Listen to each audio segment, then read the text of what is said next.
Hey, District 2 sports fans, it's Gregory here, and I want to tell you about our new sponsorship here. If you're looking to make your business stand out, you've got to check out Chaos Cartel Company. They specialize in custom shirts, hats, tumblers, banners, and so much more. And the best part, there's no minimum order, and their pricing is amazing. I should know because we have a few shirts from them. Whether you're a small business or just looking to get some cool merch, Chaos Cartel Company is here to help. They love working with other businesses to bring your brand to life. If you want to get started, give them a call at 434 489 6123 or shoot them an email at chaoscartel1, and that's the number one, at gmail.com. Chaos Cartel Company, making your business look good, one custom piece at a time. You are now listening to the District 2 Sports Podcast, available on all your favorite music apps. Like and subscribe.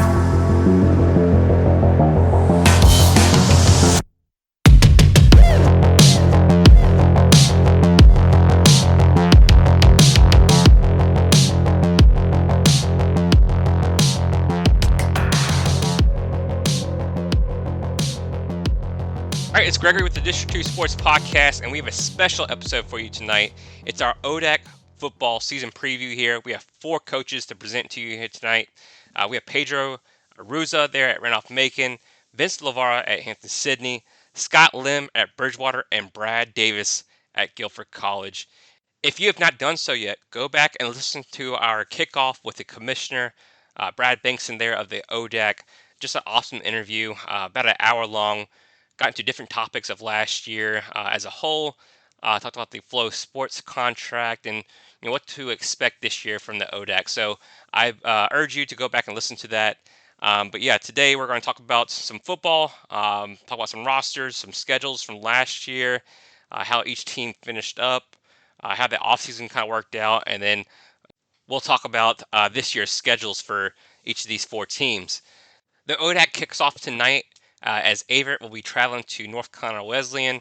We have Randolph-Macon and Dickinson, and I believe Albright and Gallaudet for Friday before a whole slate of games on Saturday for the rest of the conference. But yeah, we had a lot of fun doing this. We enjoy talking to these coaches, and we'll be at some of these games this year.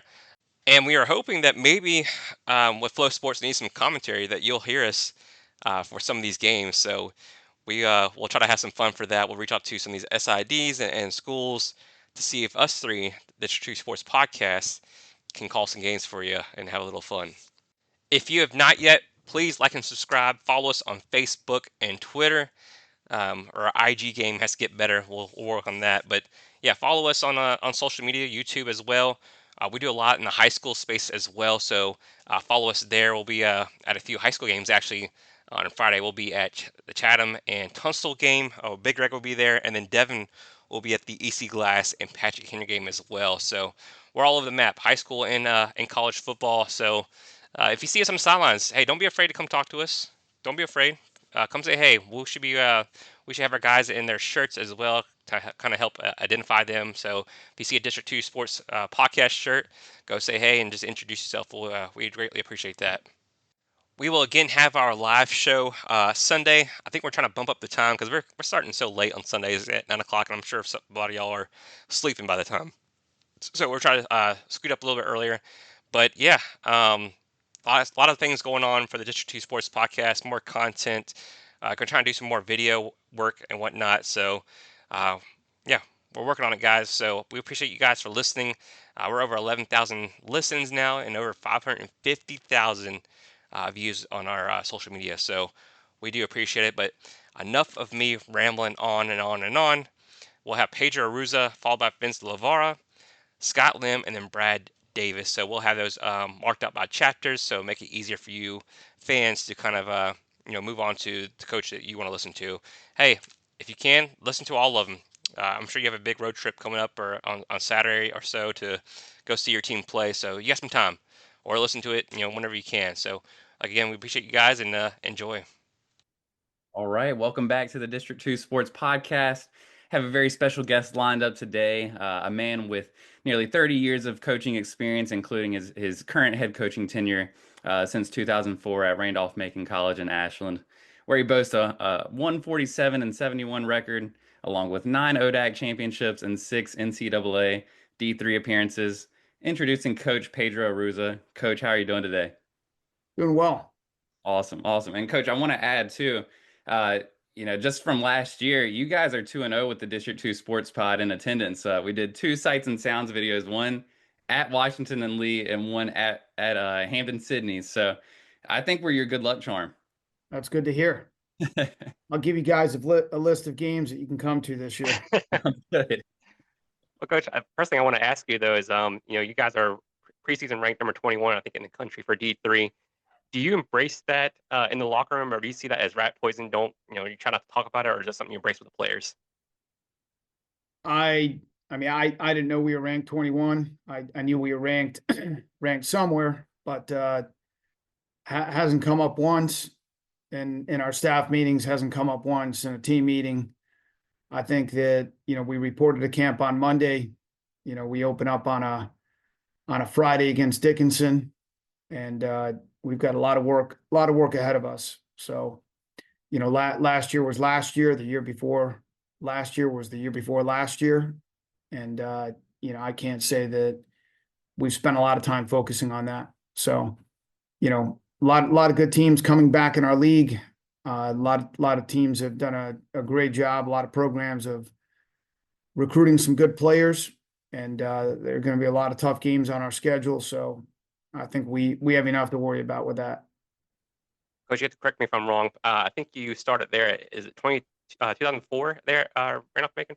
2004. I want to ask you, I think you won your first conference championship, and you correct me as we go on, in 2008, and you won your second one 8 years later in 2016. But since 2016, I think you guys have won 6 of the last 9. So was there a coaching philosophy change during that first 8 years to the second 8 years, or is it just more buy-in from the players or coaches or just recruiting? What was the change there? Yeah, well, it always starts with the players, and the better the players, the more success you're going to have. So I do think that there was an uptick in our talent. I think that we were able to get a little bit of help with staff. We were really understaffed when I got here, and I think that definitely had a part and a role in some of the struggles early on. But I think we've had a philosophy, we've stuck with that philosophy. And I think that no matter where you are, if you do that and you get good people in the program, and we've hired good assistant coaches, and recruited some great young men, and so I think that's given us a chance. I want to ask you about Randolph-Macon in general. It seems like every sports team is doing really well. Making postseason. Baseball, basketball, football, of course. What has the athletic department done for you as far as support and that fan base you guys have there that travel around and follow you guys everywhere? Well, I think it's a great location. I think we've got a storied tradition here with a lot of our programs. Our basketball programs had a great history. They've been to the Final Four before. They've won a national championship. Our baseball programs had a lot of success. Our women's volleyball program has been outstanding. Women's softball's been really, really good. Women's basketball with Coach Carol LaHaye had a great tradition, and she did a great job with that program. And so, when I came here, football was struggling a little bit, but also had a great tradition. And I remember talking to Mike Clark about that, who at the time was the head coach at Bridgewater. We weren't good, but we did have a tradition to build upon, and there was a lot of pride in the program. And I think that our alumni are very proud alumni, and they experienced a lot of success when they were here. And I think that the expectations are high here. People expect you to do well here. There's a high standard and a high level of expectation, and it's a great place. Great location, great people. And, a lot of things are in place here to be successful. Coach, I apologize. I ran the steps on the stadium before I came on. I apologize for being late. I'm with my mom at physical therapy. She had a knee replacement, but I wanted to get in maybe a comment, maybe not necessarily a question, but we were able to attend the game last year with Hampden-Sydney, and and what a spectacle it really was. I'd heard all about it, never had been to that game, and just a true football game, true football atmosphere for one thing. And then the other thing I was going to say was, your team actually won the championship that day, but the thing I was so impressed with was the poise that team played with that day, and it just seemed to, I made a comment the other night on one of our other podcasts that a really good team takes the personality or the traits of their coach, and I really feel like your team follows in your footsteps, and I think that's the key to your success in a lot of ways. Well, I appreciate that. I think we have great kids here, and I think that's whether it's Nick Saban at Alabama, and obviously he's had way more success than we have and I have, but even the best coaches that have had the most success, they know that it all comes down to the players. You've got to have great players and kids that buy in, and I think when you look at a place like Randolph-Macon, you're able to recruit those kinds of players and those kinds of young men to the program. So, I mean, we had a 3.3 team GPA in the spring, over 90 guys over a 3.0, top 10 guys. I think we had, close to 15 guys over a 3.9 GPA. And this is not an easy school either. I mean, this is a tough, challenging school. The professors have a high expectation in the classroom, and we embrace that. So, well, I just want to let you know we haven't got the date down yet. I'm sure you guys do, but we're gonna make that trip to Randolph-Macon this year so we can see the game again. So awesome. We're looking forward to it. But I Appreciate can't thank you enough for all your time and everything. And if I duck out, it's because I'm taking her home. So I just wanted to let you know I don't mean any disrespect whatsoever. No. That's okay. We all have a ton of stuff going on. It's camp. So I've been up since I told one of the guys I woke up at 2:30 and never went back to sleep. Wow. So well, we look forward to seeing during camp. We look forward to seeing you play again this year, and we look forward to Randolph-Macon pull it out in the national title this year. Okay. Hope so. Rat poison. Now, Coach, I want to ask you. You played on the running back. You were a two-time All-American there at Wheaton College. Set some records there. I think they just recently got broken. But you've also been on the defensive side of the ball as well as a defensive coordinator. So, has been in the playbook on both sides of the ball, on offense and defense, kind of helped you as a head coach kind of pay attention to both sides while you're in the games? Yeah, I mean, I think that's been a huge huge benefit. I think it's important to when you're a head coach to have knowledge of really everything that's going on in the program. And again, we hire good coaches and let them coach, but it's been very helpful just in terms of games management and knowing how to manage a game and knowing how the pieces fit together. A lot of people talk about playing complementary football, and they talk about playing as a team. I think that's probably the biggest challenge in the game of football. A lot of us have rosters that exceed 125, 130 guys. You've got a big staff, people in this profession, and players have egos, and trying to get everybody pulling in the same direction it's a tremendous challenge. And so I think when you have an understanding of both sides of the ball and how the parts fit together, and what it's like to be a defensive coordinator and have a really bad day, where the offense performs really well, and the flip side can also be true, where you're the defensive coordinator and you have a great day, and maybe the other side didn't perform as well. I think it's important to remember that it's a team game, and having that perspective is maybe a little bit easier to have when you've been on both sides of it. So it's like anything else, right? Like I'm 51 years old now. I officially an empty nester. Our youngest is actually a freshman here at Randolph-Macon, and I told one of my former players who stopped by for lunch yesterday that my perspective has changed drastically over the the course of the years. And you make mistakes as a parent, you make mistakes as a coach, and I think the more you experience, the better you're able to do it. You wish you could go back and take back some of those mistakes, and maybe have some do-overs, but in life you don't get do-overs. So coaching, you don't get do-overs.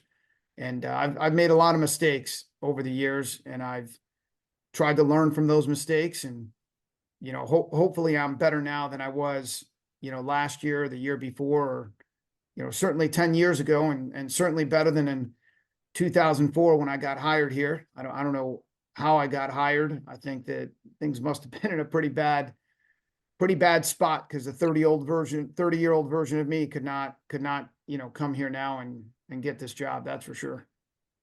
Coach, I'm gonna throw in one thing, and I'll let these youngins ask you some more questions. But the thing that impresses me, and I wanted to get your feedback on it. I'm an Averett grad. I didn't specify that earlier. So I've seen a few teams come into the Cougar Den, I guess they call it, and but very rarely do you find, especially in D3, the following. And like maybe teams like Mountain Union, when Averett hosted them, you would see a good, bus load or two of folks following the team or something to that effect. But, I really can't think of another one that did. But, when we got to that game at Hampden-Sydney, your your sideline was packed. I mean, and around the bowl there, I mean, it was awesome. And, I just wanted to get your feeling as far as, what does that mean to you for, I'm assuming this is every game that y'all go to, home and away. And what does that mean to you to have that kind of following for your program? Well, I think it's a huge deal. And, there's a couple of factors. One, when you talk about the sideline, we took all of our players to Hampden-Sydney. So we took 3 busloads of players. It's a big game, and, it's an experience that, hopefully they'll never be able to forget. And so we wanted them all to be a part of that. And I think that we really try to emphasize in our program, we had 134 guys report to camp. And my feeling is that if you put on a Randolph-Macon football jersey and you're out there, busting your tail at practice, and you're in meetings every day, and, you're getting up at 6 o'clock in the morning, then, we're going to value you, because you're doing something to help make the program better. And, hopefully that's happening in every program across America, because I think football's a tremendous game, and, man, it's the greatest game, and such a tremendous benefit for young men that play it. But I think it starts with that. I think our kids are really invested, and, sometimes we can't take everybody, but when we go to Averett and we play at Averett, I can promise you we've got a group of guys that stays behind, and they all get together and they watch the game online. And, our parents are really invested in the program, and our alumni are really invested in the program, and they care a lot about, the program and the success of the program. And they understand that, there's a bigger picture, right? We're in the business of not just trying to win football games, but educate young men. And, I still think it's a big deal, even in this NIL era, that kids go to school and get an education, and I think it's a big deal that, when you have a football program, you try to invest in those young men and help make them better husbands and fathers, and better human beings. And, the football part is great. We recruit guys that love football, and we work our tails off when it comes to football, and we make no apologies for trying to be the best that we can be at football. But, if we're not doing those other things, then, how many games we win, or how many championships we have, or, how many fans we have following us at the games, none of that stuff's really going to matter. But I think it is a big deal to have that kind of support. And I think it means a lot to our players. And, it's a great place to coach, and a great place to go play football. Coach, I know you said that last year is last year, but I did want to just do a quick review of last year. You guys go 10-2, make it to the round of 16. But beginning of the year, you guys start off with a win against Dickinson, and then you have a 3-game stretch. Maybe you guys are trying to figure some things out. You have an overtime win against Hobart, the loss against Berry, and a close one against Shenandoah, who I think has really improved over the last couple of years. But I just want to get your thoughts on those 3 games, and then, of course, you guys kind of roll after that, kind of figured some things out. We were there for that Washington Lee game. Devin was in attendance. We saw that game, and then we saw the game. But just want to get your thoughts on last year's schedule, and how the team is moving forward to this year in the offseason. Yeah, I mean, it was a challenging schedule to start out the year. I don't think that Dickinson's a good football team. They play in a good league. They've taken Johns Hopkins to the wire, the last a couple times in the last few years. They're well coached. They recruit good players. Hobart, man, I thought they were one of the most underrated teams in the country. I thought their defense was one of the best defenses that we've seen in a long, long time. Barry is a great program. I think Tony Konchesky does a tremendous job. And, we knew that was going to be a tough game. And we had a chance to win it, but so did they, and I mean, they played hard and, they're well coached. And so we knew those 3 games were going to be tough. And then we opened up with a tough Shenandoah team. I mean, I think that staff does a good job, and a lot of people in our league do a great job. I think the coaches of Bridgewater do a good job. I think that Washington and Lee's always extremely well coached. I mean, that's always a battle, and the same can be said about, pretty much every team in our league. They're all well coached. They all have different niches and different things that they can recruit to. And so, yeah, we were definitely figuring some things out, but we also, lost 17 fifth-year seniors from the year before, had to replace our quarterback and some outstanding players. And so, you're figuring things out every year. So hopefully this year we'll figure them out a little bit earlier. And Coach, speaking of replacing guys from last year, Clark and Cassiola, 2 of your leading rushers from last year's team, including the quarterback, of course. Talk about what those guys meant to the success of the team last year, and who are some guys who can kind of step up for you guys this year in their place. Yeah, so Dante will be back. He's a 5th-year senior. He had an extra year of eligibility. Kwesi, great human being. I mean, can't say enough about him as a leader and as a person. So we'll certainly miss him. Brandon Evans was another guy at DB that, played really well for us.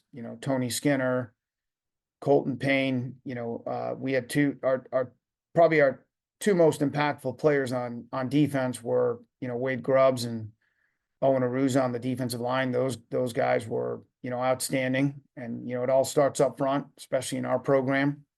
So we've got our work cut out for us. I mean, we've got a lot of guys that we need to replace. We also have some good players coming back, and, some areas that, we identified, during the season and after the season as areas that we needed to improve in.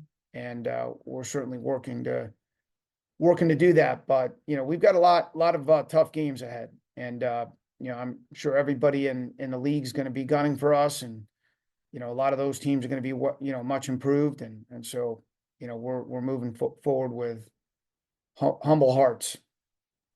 Coach, speaking of a schedule here, you play Dickinson again at home this year. And then you go to Central, I think, there in Iowa. So you talk about those 2 out of conference games, and then you guys play 8 games this year in conference with the addition of Gallaudet and Roanoke playing football. So if you can call out the conference as well, what you're expecting. I think you guys get Hampden-Sydney and Shenandoah. And I think, Washington Lee all at home too. So you got some good home games there, but you do go to Bridgewater. So you can talk about those games too. Yeah, like I said, they're gonna be tough games. It's gonna be a tough stretch. I mean, Central's a great program. I've got a lot of respect for Jeff McMartin and the way he runs that program, and they've had a lot of success over the years. Tough. That's going to be a tough game. We've got to fly out there. I think we fly in on a Friday night at 8:30. We've got to take a connecting flight. We're going to get back here on Sunday afternoon, and then we've got to get ready for the league schedule. So, it's going to be a tough stretch. Like I said, right now, try not to look too far ahead. We had practice this morning. We've got lifting and meetings in the afternoon, and right now I'm really just focused on that part of it. Just a quick question. I mean, do you prefer to have 8 conference games and where it takes away one of those out of conference, or do you enjoy having those 3 out of conference you could schedule? Yeah, I like that. The schedule last year was great because we played 3 really good teams out of conference. But the flip side of that, with all the conference realignments, it's getting tougher and tougher to find games. So, that part does make it a little bit easier when you have 8 teams on your conference schedule. So, I'm good with it either way. I just want to be able to play 10 games against good opponents and have, challenging games, in the conference and out of conference, because, that's what makes it fun. Coach, last one for me, and I'll let these other guys ask see if they have any more. But what is a successful season for Coach Ruza and the Randolph-Macon Yellow Jackets? Well, I think that's pretty simple. I tell the guys, at the beginning of every year, our goal is to be the very best football team that we can be. Okay. And to max it out. So, that means winning an ODAC championship, then, that means winning an ODAC championship. But, I played for a tremendous man at Wheaton College, J.R. Bishop, and coach passed away a couple of years ago. And I took his coaching football class when I was a sophomore. And Coach Bishop said the job of the head coach is to take the available material and be as good and win as many games as you can possibly win. And so that's, when I get to the end of the year, I'm not looking at the schedule and saying, well, we need to win this one and this one.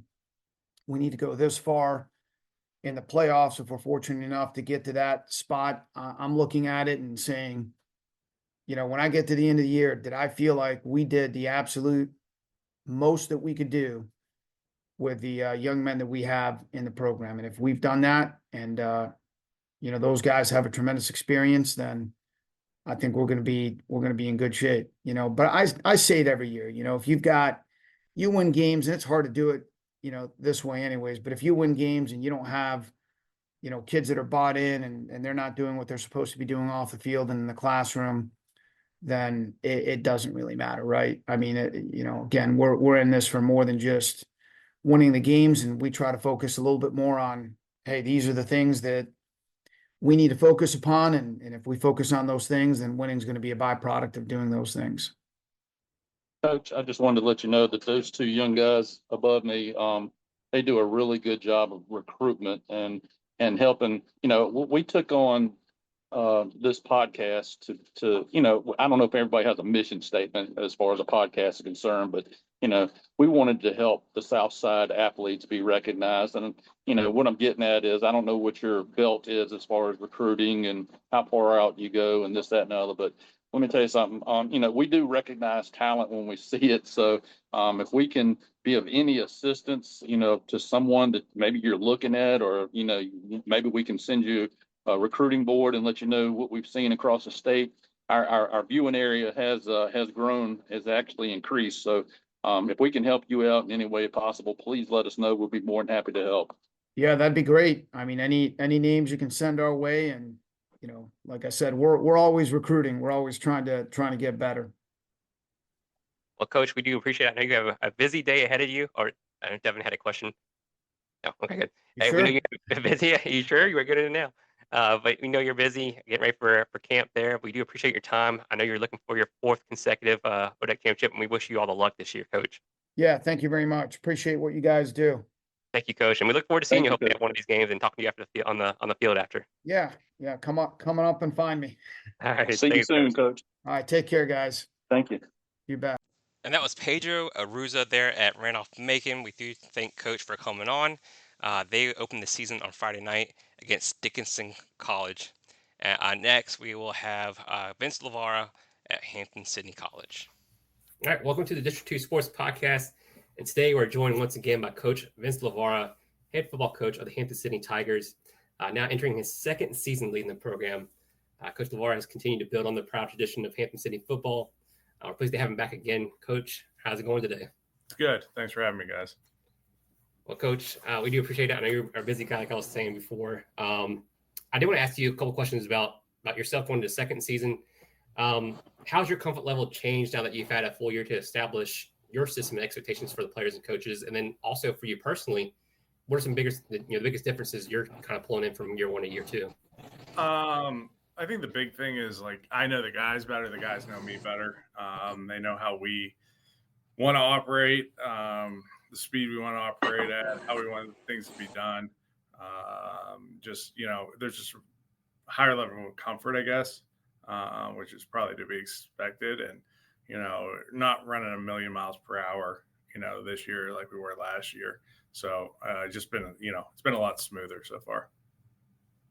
And do you think like just having another year in the system, like I said, the players will know you better, coach? You've hired some more coaches too in the offseason too. Is that just guys you knew well, or is something that you wanted to kind of implement some more? Our guys have, so the guys we had got, better jobs. I mean, happy for them. I mean, that's part of the profession. Ryan Wilson, was our offensive coordinator. Ryan and I coached W&J together. He got a really good opportunity to go back to ODU, and he would have been stupid to pass it up. And Josh Baker was coaching our tight ends, got the offensive coordinator job at Guilford. So I mean, it wasn't by plan or anything like that. It just happened, and we're really happy for those guys. And we were able to bring in some good guys to replace them, and they've been doing a great job so far. Coach, I know you played in a different conference, but I mean, I know I probably put the ODAC first in everything, I guess, and especially in D3. But I mean, was there a major difference in playing and coaching in the conference for the first time? And what did it meet all your expectations, or what was the overall experience? I think the great thing about the ODAC is there really isn't a bad team. I mean, you just look at like where the teams did out of conference, in conference. I mean, Guilford didn't win a game in the conference, and they were 3-0 out of conference last year. So it's the middle of the ODAC is as competitive, right now as anything. You can finish from anywhere from second to sixth, and it's a game difference, between those two. And the whole league's competitive, top to bottom. It's hard for me to compare. The league I was in before had more teams, and you didn't play everyone every year. Some years you played everyone, some years you didn't. It just depended on the schedule work. And so it's two different conferences. W&J, who we played week 2, where I was at, they played Randolph-Macon the second round of the playoffs last year, and it was a really good game. So I don't think there's too much of a difference between the two conferences. I think they're both really competitive, and it's just, you're in a different region, so you're in a different league, I guess. That's the only difference.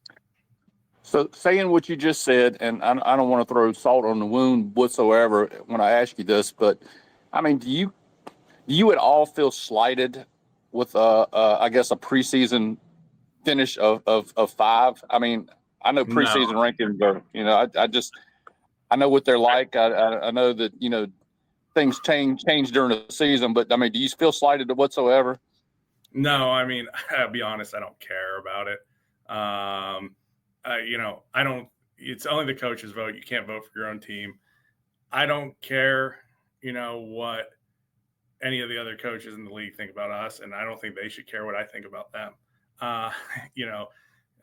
So no, I don't care about the preseason bowl, or guys don't care about it. I think it's cool they do it, but you see like the Big Ten's never done a preseason poll. Pac-12 got rid of their preseason poll this year because it doesn't really mean anything. You still got to prove it. It's a reward from last season where you finish, and it's probably, if you rank this off of last season, that's probably where you should put us. Well, I just want to reiterate, I did pick you 2, and the only reason why I didn't pick you 1, let's get that straight now, is because Pedro joined us first. That's the only reason why. I figured first come, first serve. That's the only reason why. Yeah, he's been doing a lot longer than me too, so you can give him that too. Well, Coach, I want to go back to year 1. This is the question I want to get in for Big Ray says something about it, but we were at the game last year at home against Randolph-Macon, and what an atmosphere it was for Division III. I think it was over 10,000 people in attendance. I believe you guys averaged around 6,000 per home game last year as well, which is really good for D3. So, what were you able to learn about the Hampden-Sydney program, the culture, and the fan base after year 1? Yeah, I mean, I think it's the most, I wouldn't say important, but it's like the biggest thing that happens here on a Saturday. They come in from all over. There's a different buzz on campus when they paint the field on Friday, and the weather's nice and the guys are out. And I don't think there's a Division III program out there that alumni support their team as much as Hampden-Sydney alumni do. I mean, we have 900 and some students that go to school here, and we're averaging about 6,000 people at a home football game. That tells you how important football is to a lot of people here. And, I knew that when I got here. I mean, historically, we've drawn in the top 5 in the country every year in attendance. When we have that game at home, we're probably closer to 1 than we are at 5. But it's a really cool game, really cool atmosphere. It kind of exceeded my expectations a little bit because they talk about it, but until you see it, you don't really understand how big it is. And we warmed up on the practice field that day because it's senior day and we do Tiger Walk, and they were parking cars all the way back on the practice fields. And it was just cool. It was a cool environment. It's a really cool game. It's a really great thing for Division III athletics. And, our guys really enjoy it. I did want to revisit last year. I guess guys go 5-5, 3-4 in the conference. I think you started off 3-1, had 2 tough losses right there in the middle in ODAC play. Then I had a huge win there at Bridgewater as well. I thought that was a pretty good game right there. And then had 2 tough ones against Shenandoah and Randolph-Macon to end the year. What did you think about the team last year, and what do you have coming back next year? I mean, based off our record, we were average. We were the definition of average. We were 5-5. We have to get better. We have to get better on the defensive side of the ball, especially offensively. We were pretty talented last year. I think we scored on 9 of our 10 opening drives of the year. So we were able to start fast in the majority of our games. But, we just got to get better on the defensive side of the ball. We were a young football team last year. I mean, there's no question about it. I mean, we started 8 freshmen in our last game. 3 of our 5 captains were juniors last year. So, we're really excited about the future here. Our incoming freshman class is extremely talented, which is crazy because our one last year was really talented too. And this one might be more talented, which is a good thing. But, we're really excited about the future. I mean, last year was, one point in the season, we probably thought we were going 9-1. At the other point in the season, we probably thought we were going, 3-7. So that's probably, the definition of a 5-5 football team. But we learned a lot. We learned a lot about ourselves. And, as long as we continue to grow, we'll be happy with the results. Coach, just kind of a tongue-in-cheek kind of question. I mean, what's harder, implementing new strategies, new schemes on offense or defense, or trying to keep those males off of the other side of Farmville over at Longwood? I don't know. I don't think the scheme matters what you do. It's about your players, and if you have good players, your scheme doesn't matter. And we think we have really good players here, so we're hoping that takes care of itself. Getting to a more of a serious question, how is your quarterback situation looking this year? Really good. I mean, Carter had a really good year last year. I think he threw 22 touchdowns through 4 interceptions, and he was 3rd team all ODAC. And be honest with you, we opened the quarterback competition in the spring. We made them compete for it. We think we have some talented guys that were freshmen last year. One played in that last game, and the other one missed the whole year because he had a preseason injury right before camp. But Carter, he came back this fall, really took control of the starting job. Really happy with how he's progressed. It helps when we have the wideouts we have too. I mean, people probably forget this, but we have the best player in the ODAC coming back and missed all last year, Mason Cunningham. He tore his ACL in preseason camp last year, and he looks as good as he did before. You can't even tell. And then Manning Lasso, came on real strong at the end of the year. It was a UNC Charlotte transfer, was 2nd team all ODAC as a freshman. The other guys have stepped up. We have a transfer wide receiver from ECU, McCallum Wright, who's in. Him and Manning were high school teammates. McCallum's dad went to Hampden-Sydney. So it's pretty easy to play quarterback here when you have the wideouts that we have too. So. How important is it having Terry Hicks back as well at running back, where you take off, help the quarterback there throwing the ball. You can run the game if you need to too. Yeah, I mean, in my opinion, Terry Hicks is the best running back in the ODAC, and he looks good. He is explosive. He's great in pass protection. He can catch the ball out of the backfield. He is a load as an inside runner, and he can run away from people. Terry sprained his ankle in that Brevard game last year, early in the year, and missed the center game. And really didn't get healthy until that Bridgewater game. And you saw he ripped some pretty big runs and ended the game there with it. So just keeping Terry healthy, if we can keep Terry healthy, we'll be pretty good on offense.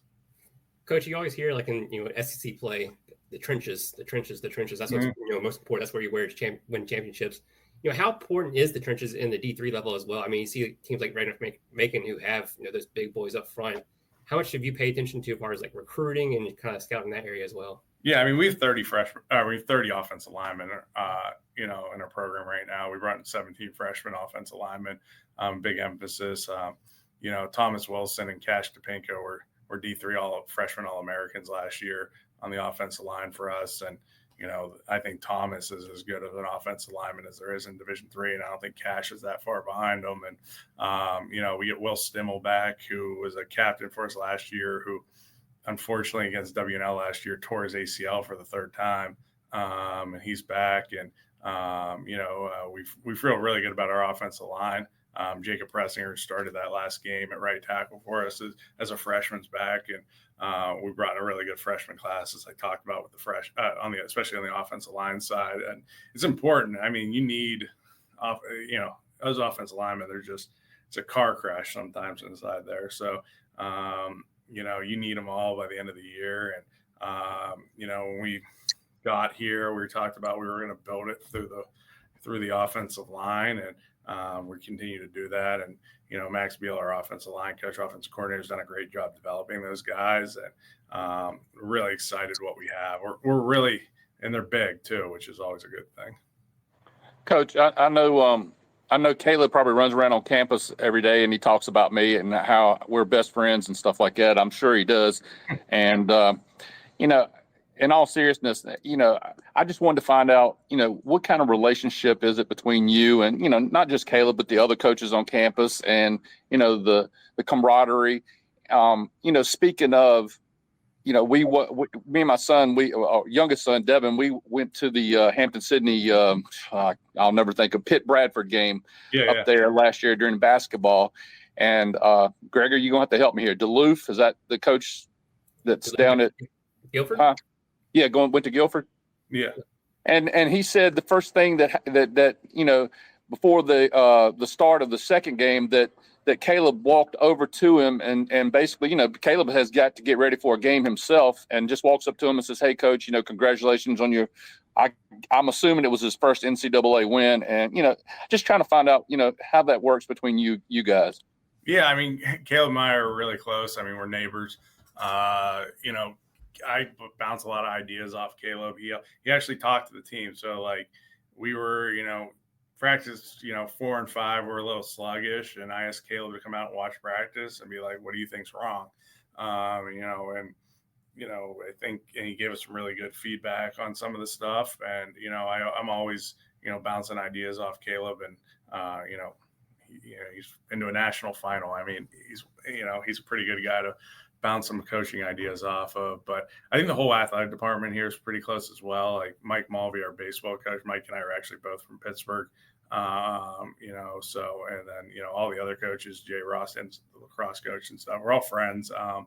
Caleb's been awesome. He helps, he gives me as much advice as anyone, because he's as successful as anyone. I think he's one of the best basketball coaches in the country. And he's a really good person too. And he wants to help. He wants, I think the great thing about Hampden-Sydney is everyone's here for the same reason. They want the school to be the best, institution in the country. And, there isn't really any egos when it comes to that. And everyone's great to work with here. Well, I'm going to be the first to tell you that I have not visited every school and don't even pretend that way. I see Averett quite a bit because I live in Danville, but a kid that is interested in Hampden-Sydney needs to seriously tour that campus. And if it comes down to a competition between you guys and somebody else, they seriously need to tour your campus because the facilities that you guys have are second to none. I mean, it's an absolutely beautiful campus and beautiful facilities. Yeah, I mean, that's recruiting. That's what we tell guys, just come check it out. It's all guys schooling in Farmville, Virginia. It's a lot better than what it sounds like, right? But no, once we get them here, it makes it a lot easier, and it's such a great place to live and go to school, and everyone here is, there isn't a person on this campus that you talk to and you're like, turns you off on the place. Everyone's here is so genuine. It's a pretty cool place. Coach, I think you're a defensive side of the ball type of guy, or coach in the past. How excited are you, or what are your expectations having back, Clark and Brewer, your linebackers, and also having Grace Franklin there? I think there were 2, 3, and 4 as far as tackles on the team as well. Yeah, we're really excited. I think I hope we're better on defense, but we also get Max Pickering back who tore his ACL against WNL2. That really hurt us last year defensively. We get, James Townsend, I think, is as talented as anyone at corner. Parks Cromwell started every game for us, except for the every game he was hurt. The other corner is a freshman. Keevy missed the beginning part of the year. He hurt his knee in preseason. He came back. I think his first game was against Ferrum last year. So and we moved him from running back to safety. So it was really his first time playing defense. So just getting a whole offseason of him learning how to play safety and stuff, because he closes space like no other. He's not afraid to go get the ball. And, we get some guys, we built some depth on the defensive line, which is, an area we thought we struggled at a little bit last year. So really encouraged by it. But, having probably Robert, we lost him late in the year last year to, an injury, and getting him back, and he's great leadership skills on that side of the ball. And he kind of keeps everything when things are going bad. He can kind of keep everyone calm out there. So just having him back, it's going to be huge for us. And, Frank, he got thrown in when Max got hurt, and, probably had to play a little bit earlier than we needed him to play. He probably wasn't quite ready yet, but he learned, and he did a really good job, finished the year real strong. And, we're expecting big things out of all those guys coming this season. Coach, I don't believe in setting the bar low whatsoever, so I don't want it to come out this way. But, I'm assuming that an ODAC championship is first and foremost on the radar, and then, getting a bid into the playoffs. But how important, and I assume it's the next two teams that don't make the playoffs, how important, and I'm assuming it's still being done, the Chesapeake Bowls or whatever these guys call it. I mean, how important is that to you as for our staff and for the guys actually playing ball? Yeah, I mean, we have one goal of the football program, it's win a national title. And that is it. We don't talk about it. We try to be about it. And, bowl games are rewards for having a good season. They're not, we don't focus on them. We don't ever talk about them. It's a reward for having a good season. But, for us, everything we do here, we think we can win a national title here, and that's what we're working towards. And, to do that, we have to focus on every day. And, right now we're just focused on today. I couldn't, tell you, who we play. I just, focused on today, and we're trying to get ready for September 6th. And, we're working towards that goal. But yeah, we don't, they're a reward. If we get to one of those, we'll be happy. We'll be disappointed though, also at the same time. Coach, what's the identity you want this team to kind of take on this year going into year 2? You know what? That's up to our guys. I tell them all the time, it's their team. I don't play. They don't want me to play. We'll take this as far as they want it to go. I think we have great senior leadership. We really, we try to hit what our DNA traits are here. And, we talk about being a champion, and, if we want to win a championship, we got to have championship qualities off the field first. And that's really what we're working towards. And, it's a daily process, and we're just focused on us every day. And, it's you versus you every day. Do you look in the mirror, and are you the best version of yourself, even when you don't have it? And so that's really what we're working towards. Coach, unless we caught you on a different day or the wrong day, I watched you during the game, and you're as calm and cool as a cucumber. How do you do this? I mean, if you need somebody to run up and down the sideline and rip roar and yell, scream, I can help you. But how do you do it? I mean, it didn't matter what kind of play it was, how successful you guys were, or if something turned into a fumble or negative play, you still the same guy. How do you maintain that? You just got to be you, I guess. I don't know. It's football is an emotional game. Sometimes emotions can get in your way. If you've ever met me before, I'm not the most outgoing, that's what my wife's for. But I don't know. It's just, that's me. We've guys that can do that. That was never me as a player. But also if things are going bad and you're losing your mind as a head coach or even an assistant coach, the other players are going to feed off that. The players are going to feed off that, right? They're going to see you doing it and they're going to start doing it. So we try to keep my emotions out there. I don't know if I'm that calm. I probably yell at the officials a little bit too much. I need to cut back on that. But I'm just me, and I don't try to be anyone else. Coach, I want to look at this year's schedule, 2025 schedule. We open up at Delaware Valley and play Washington Jefferson that second week, like you talked about. How much control do you have of the non-conference schedule, and do you plan in the future to continue playing, playoff teams in the for your non-conference games? The Delaware Valley game was scheduled before I got here. I scheduled the W&J game. We're going to play Wabash College the next 2 years. Week 1, we play them 2 on, 2 off every year. It's a gentleman's classic. They're the other all-male school in the country. And then we'll play Monmouth College the next 2 years here, then there. And, they're as good as anyone. They're picked to win their league this year. And we think we're really good, talented, and we want to test ourselves. We want to be tested before we go into ODAC play because it's a tough league like you guys talked about. And we want to see where we're at. We think we've done a really good job developing the guys, and we think we've recruited really good players, and we think the guys have done a really good job pushing themselves. And I think we're playing as tough of a non-conference schedule as anyone in the country. I mean, we're playing the 2 best programs in Pennsylvania to start the year. Delaware Valley's one is been as winning as anyone, and W&J is the 3rd most wins in the country and the 2nd most NCAA playoff appearances. So we're going to be tested off the jump, and then we got Shenandoah, I think, to be the first ODAC game. So, I mean, we're going to be tested. Those first 3 games are not going to be easy, but we're going to know what type of football team we are out of those. And if we want to win a national title, we got to play the best, and that's what we're committed to doing here. Are you, I guess in your eyes, are you on course for, I guess, are you ahead of schedule from what you thought you might be, or behind, or where do you stand in coach's mind? I don't know. I'll find out like you will. I think we're talented, but that doesn't mean anything. Like we had our first team meeting, and I think I told the guys I think we're really talented, but if we don't work and if we don't do the work the right way, it doesn't matter, right? Because work always works, and so we have a lot of work to do to get to where we want to go, and talent's not going to get us there. So we have to focus every day on us and how we can continually improve, because you only get better or worse. You never stay the same, and we got to prove it. We haven't proved anything yet. We're a young football team that we got to go out and prove it, and every week, and we got to go take it. And that's what growing up's about too. So. Well, I appreciate you texting me and letting me know about those transfers and everything, because, I mean, there was a reason why I picked, I was thinking going number 1. I thought about preseason number 1, but we'll get there. We'll get there after a couple games, I promise. It's all right.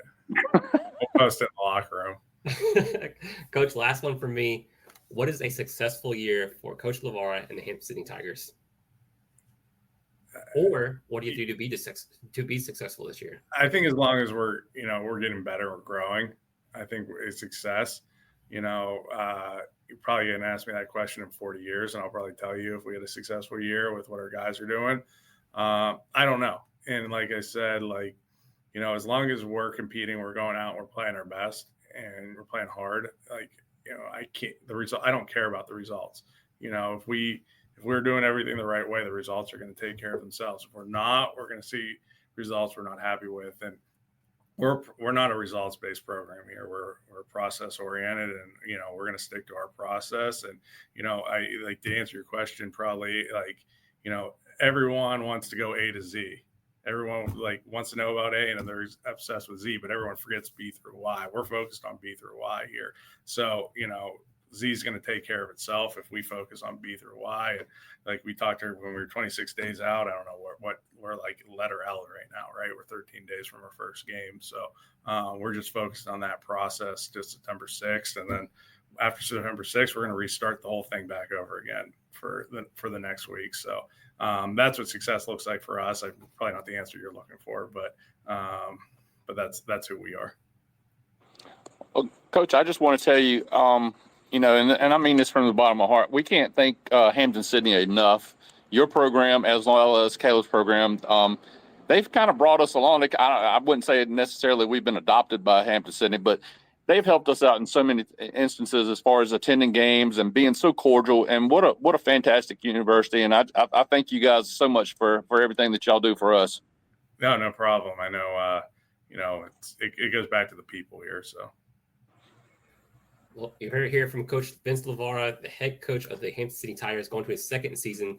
They open up the season September 6th at Delaware Valley there in Doylestown, Pennsylvania. Heck of a home schedule this year, so get out there and see the Tigers play. Coach, we appreciate your time. Thanks, guys. Appreciate it.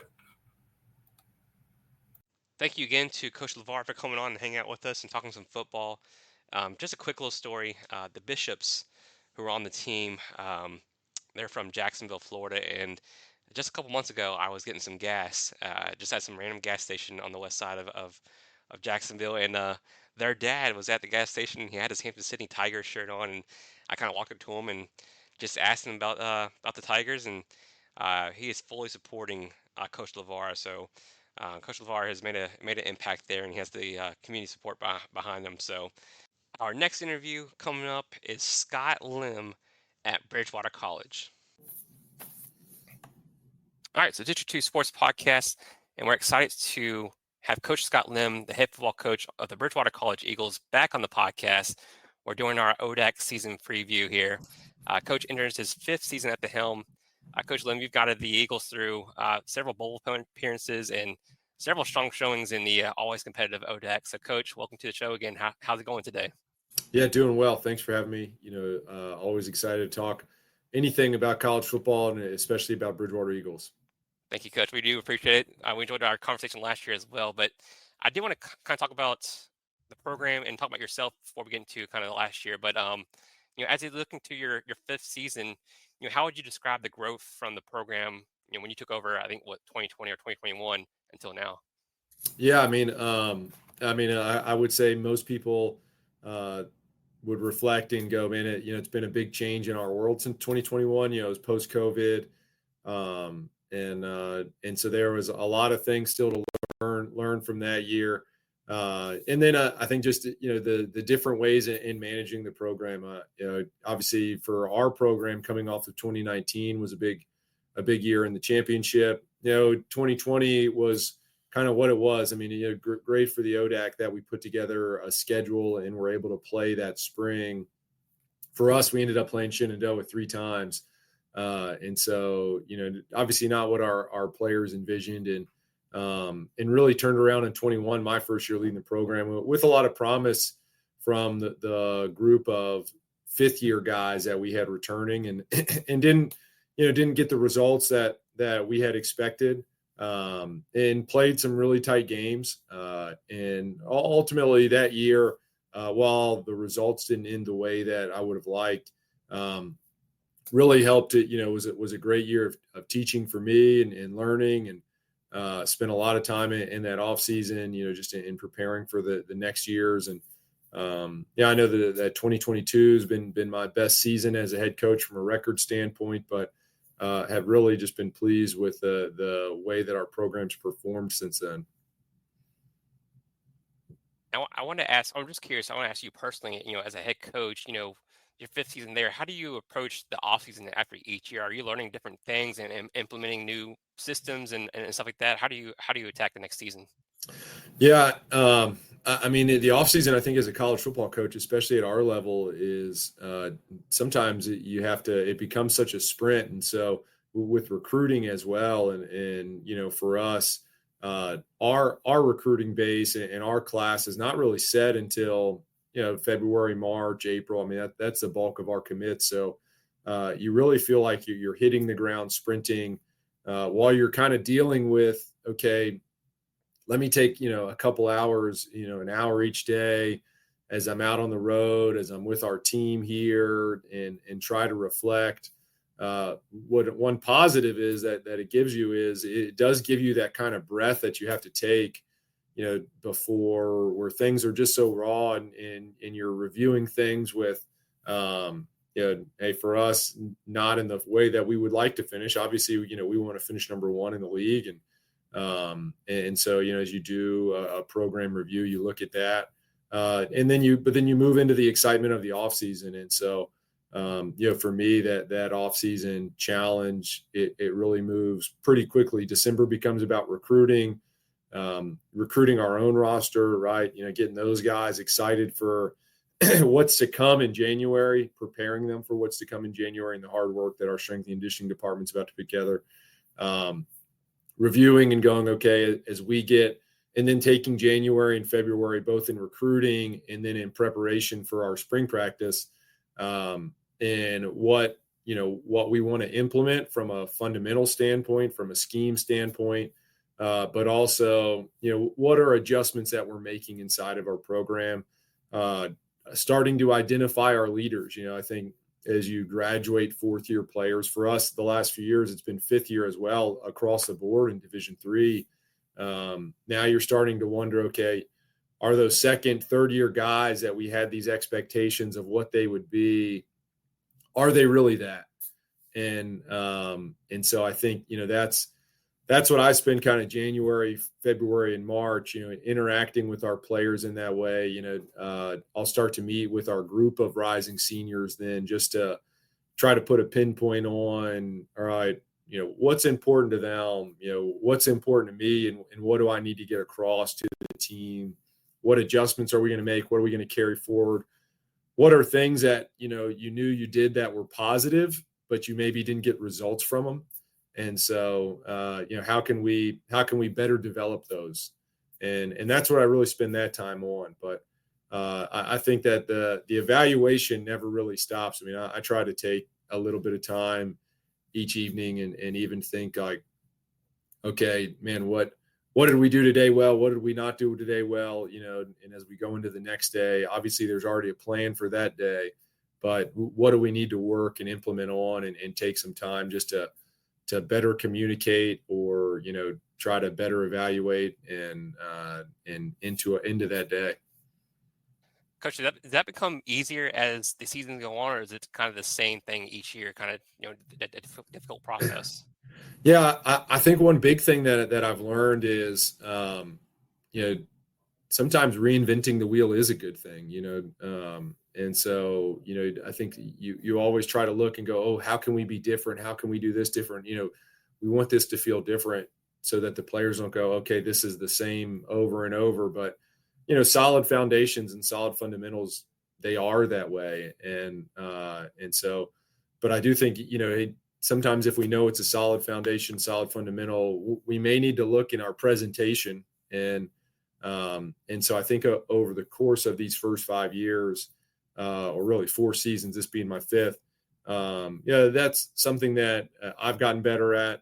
My staff has evolved, and so my staff has changed, and so that carries its own challenges, right? In making sure that they're obviously on the same page as you. That's what you want out of the hiring process, but then that message is being consistent throughout those players as they with the players. I want to shift some focus to the community there. So here come the Boo Birds. I'm a EMU alum, so you don't have to worry about us as far as football goes, but basketball and everything, we're a rival. But I know Bridgewater has a rich, tradition there, rich history in sports. How's the community embraced you through these, past 4 or 5 years? And, how has the relationship with the athletic department kind of contributed to your success there as well? Yeah, I mean, obviously this wasn't an unfamiliar place for me, having been an assistant here for the time that I was.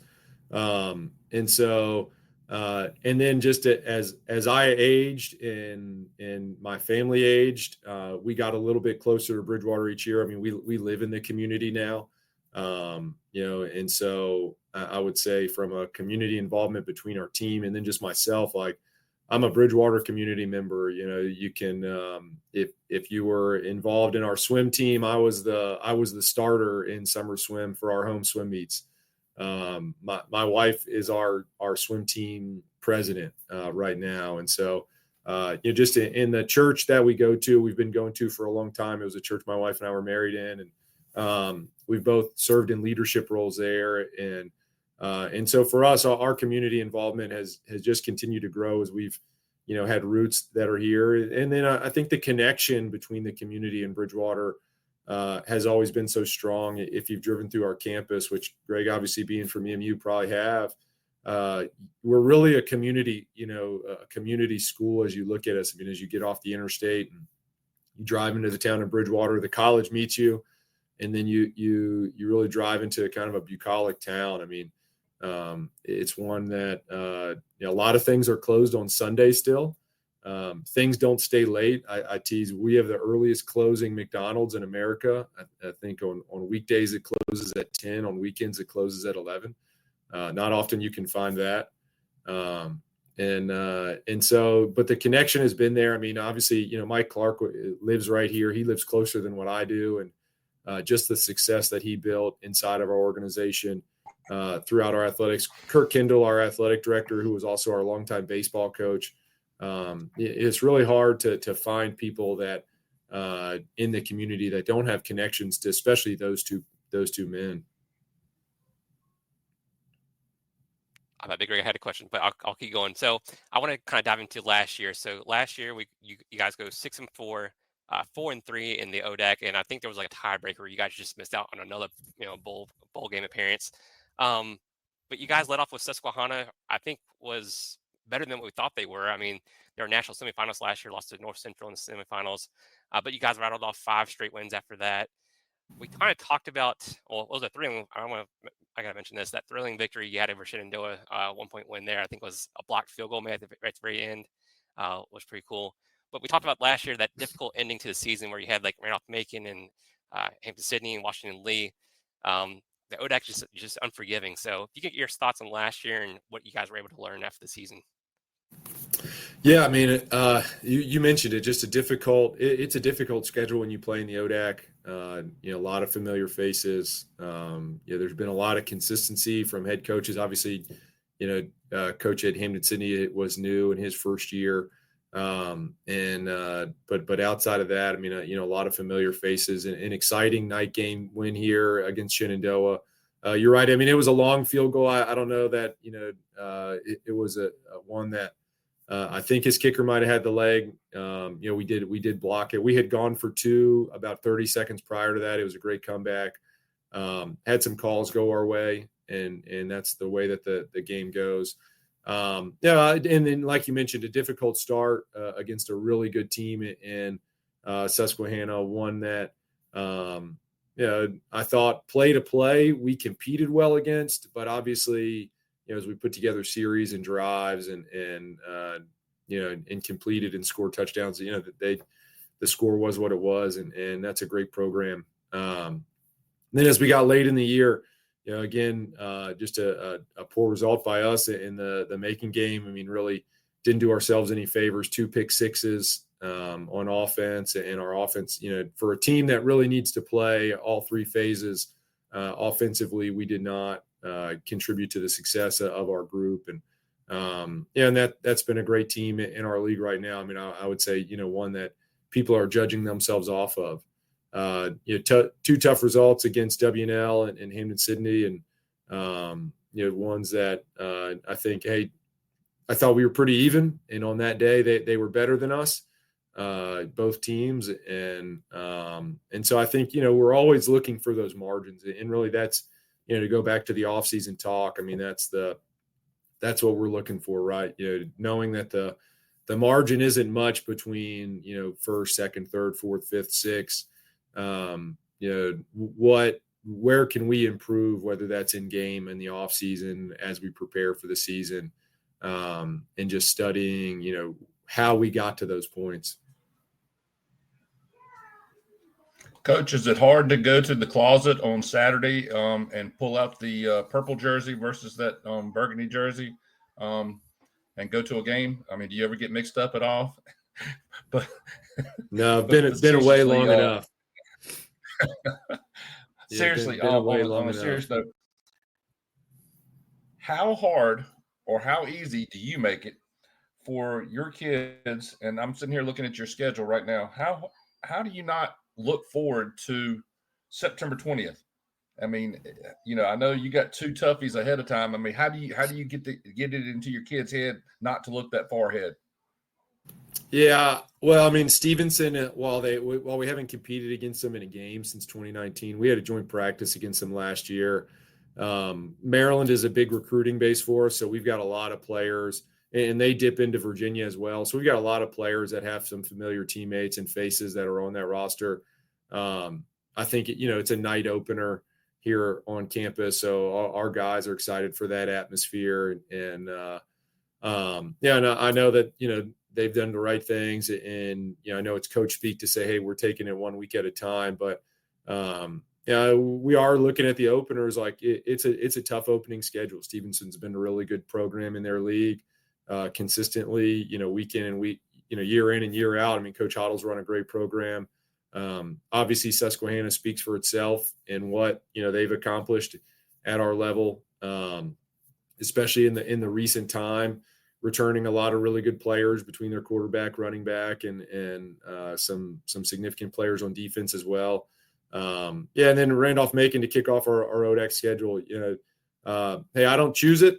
With Roanoke and Gallaudet coming into the league, that obviously changed what our conference schedule was going to look like, to where we're playing earlier than what would be week 4 for most teams.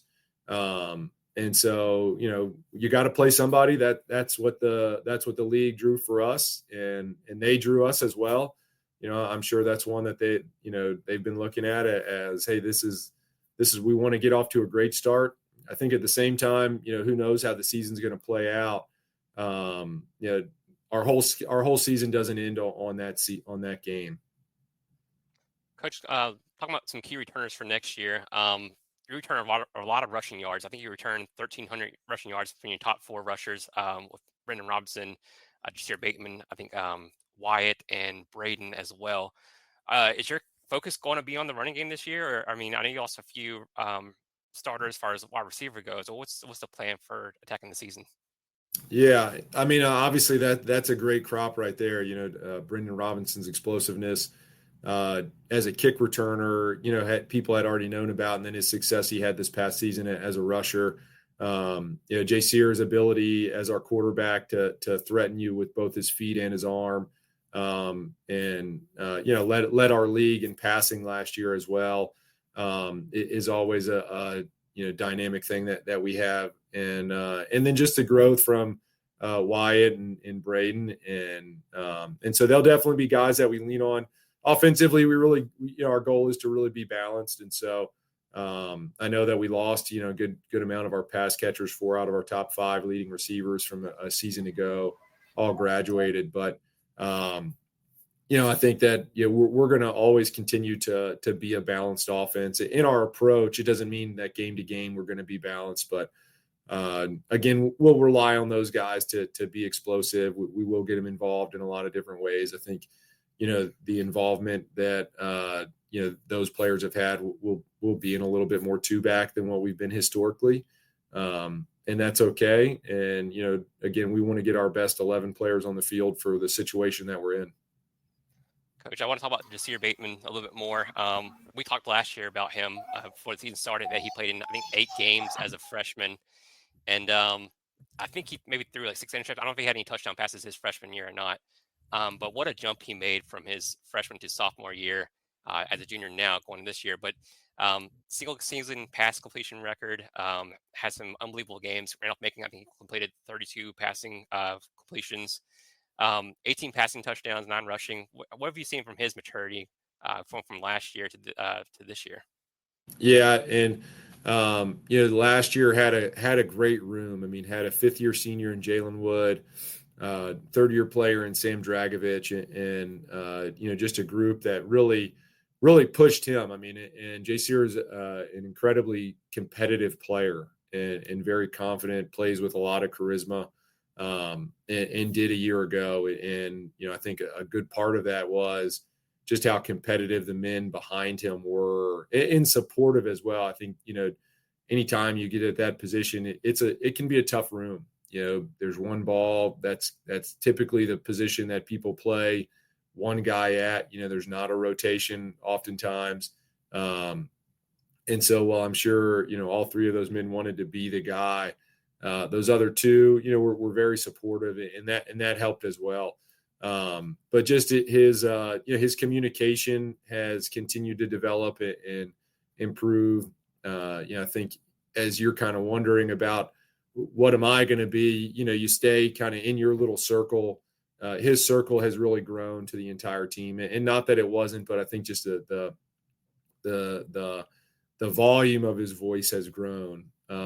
His confidence in the offense, in what he can communicate, and what he sees is obviously something that benefits us in a big way. And he's got a really high football knowledge, and he's just a very savvy player. And so, he's one. Obviously, we're excited to get back for another year, and hopefully building some great things around him, and one that we feel like we can build an offense with, and he can take the keys and really make it run well. Coach, we talked to a few other coaches in the league, and they have always talked about how important the trenches are. I think you're a former lineman, if I remember correctly. How important is that to you?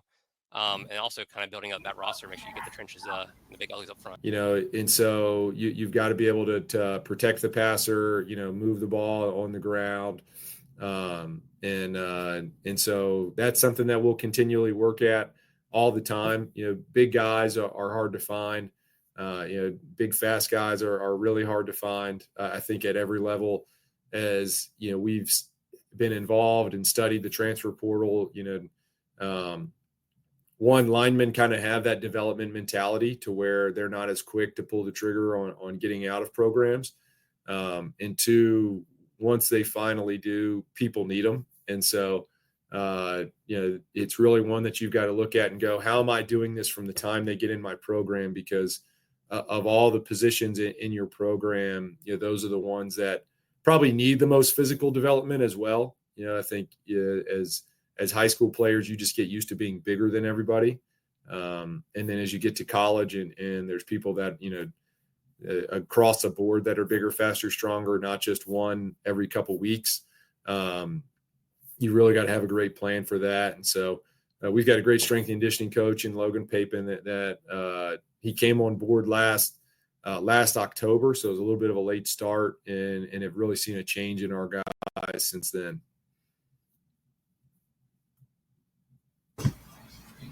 Coach, Gregory made me run the steps before I got on because he knew I was going to be late. So I wanted to let you know that there was some discipline involved in this as well. But just wanted to ask you a quick question about the ODAC polls. I mean, some coaches put some emphasis on it. I just feel like number 4, in my opinion, I think you guys vote on it yourselves, but 4 seems a lot low for you guys, and I just wanted to find out, is that kind of bulletin board material for you guys, or is it just, hey, this is just this too shall pass as well? Yeah, I mean, I would bet, if you did a historical study on the ODAC preseason poll, it probably looks very similar to the postseason poll. As far as that went and where people finished the prior season, based on who's got quarterbacks coming back, how they finished a year ago, the rosters there. And so, I mean, I don't make too much of it. If players want to be motivated by it, that's fine. I know myself, I mean, I'm internally confident enough in our processes that we have here in place that, I know it's something that you have to do. Obviously, our recruiting rankings aren't followed the same way that they are, at the major college football level, at the FBS level, and so to try to predict anybody's roster can be really difficult at our level, and so with that, you hate to say, I hate the saying, but that's one of those, it is what it is. And I think, you realize, okay, hey, we were fourth last year. Our peers look at our roster that way. And we've got, 8 weeks to try to prove that wrong. Coach, are there any newcomers as far as like transfers or recruiting, prospects that will have to kind of become upperclassmen this year to kind of help out and contribute to the team? Yeah. I would say more in development than transfers, as far as position groups go. Just really pleased with, like in our secondary, Jordan Harper and Coleman Strange are two returning players that have really done a nice job stepping up into the roles that they're in. Amari Presley is a returning starter for us in our secondary. And so he's really continued to set a great standard there. And then out wide, like Ian Brown was the one of our 5 returning wide receivers and our top 5 pass catchers, to have somebody like that back. But then Evan Welsh was one he was in that next 5, played a good amount of snaps, but was not one of those guys that like a Jamel Johnson or a Freddie Watkins that was in that position a year ago that's going to be now. So that's a big one. Of our returners, Tate Leach is a punt returner for us, scored a touchdown against Averett, had a punt return touchdown that, again, he was in that rotation role as the second guy in that rotation. And so those are guys offensively that we're really excited about. I mean, we got a summer pickup in previous All-American and Aaron Nice that decided he was pursuing an opportunity to go try to train for the Olympics in powerlifting and both the clean and jerk and snatch. And it just got to a position to where that became unrealistic, was going into his 4th year.